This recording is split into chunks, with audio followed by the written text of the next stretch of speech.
I want to quote a scripture to you that I think every Christian should have committed not only to memory, but should be a part of their very being.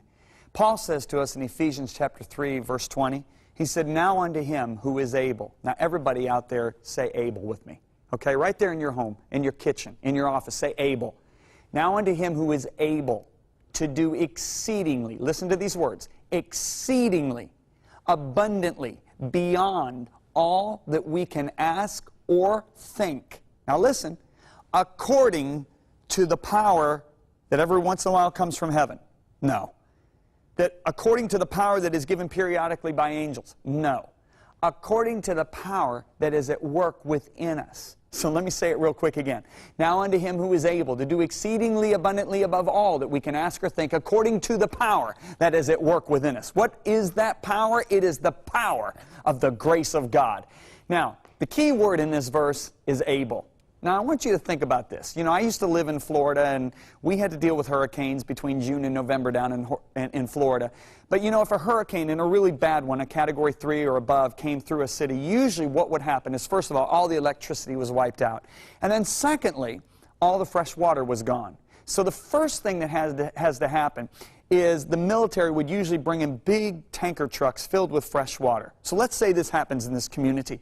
And the general makes the announcement to the community, "We're able," listen to the word able, "to give you as much water as you can carry away." So the first guy comes, and he's got his convenience store big gulp glass with 32 ounces. And he fills up his general fills up his 32-ounce glass with fresh water, and he goes away happy. The second guy comes in, he's got a gallon, an empty milk gallon jug, and he gets his gallon jug filled up. He walks away happy. The third guy comes, and he's got a 5-gallon paint bucket. Well, he walks away with 5 gallons, and of course he's happy.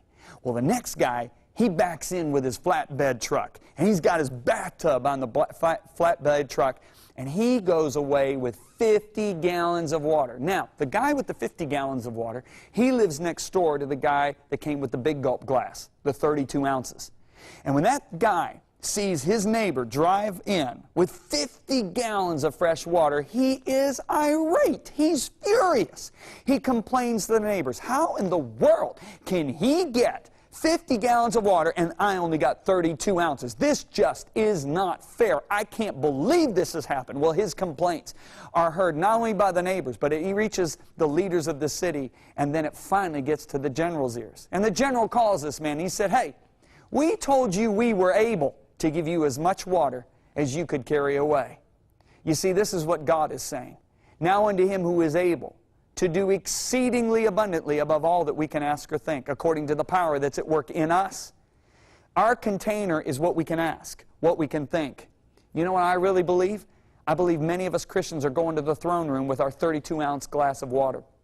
I believe God is saying, "Why don't you believe me for more? Don't you realize?" See, so many Christians go to the throne, and they got the mentality of, "What do we need for our 4 and no more?"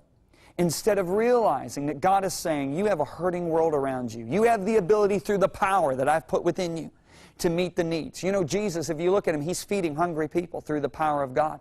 He's healing the sick through the power of God. He's opening up blind eyes through the power of God. He's preaching liberating wisdom and ingenuity and creativity to people that desperately needed fresh ideas. You literally have the answers that your neighbors need to hear because of the grace of God that's upon your life. You see, the Bible says that Jesus walked in tremendous wisdom. Why? Because of the grace of God that was upon his life. Read Luke chapter 2, verse 40. It said that Jesus grew and was strong in the grace of God.